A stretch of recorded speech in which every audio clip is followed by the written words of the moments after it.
Luzon, Visayas, Mindanao yun. Nagtuyong po sa amo ang kasubo. And then, salamat. Wala may ikasulti sa tanan. Gikan dito sa Davao, ang to dire. Appreciate na ko ang tanan. Pagpangga sa mga tao, sa akong mga anak. Dili na bilim, nawadaan ko og anak. Pero inyong ipakita sa ako ang mutindog yapon ko dire para sa akong unog ka anak.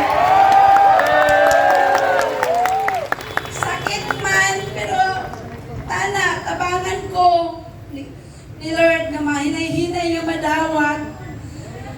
O tabangan ko ni Bobet nga maangkon ako, madawat na nako ang iyang pagkahiluna. And then, salamat na ini, salamat sa inyo.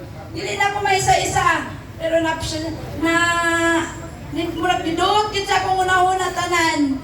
Gikan sa 1-year-old hangtod 90 years old, nagduyog. Manang dagang salamat, kayo bisan tuod, ing ana lang ang amo ang kuan, nadumog pod mi, Tero, Luzon, Visayas, Mindanao. Tabaw na sa mga gikan sa ito, Kanggob, kang congressman, salamat sa tanan. Kay sa mga tabang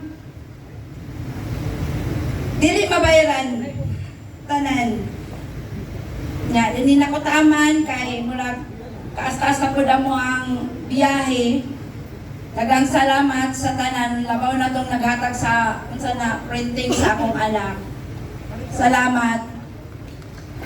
MVP MVP MVP MVP MVP MVP MVP MVP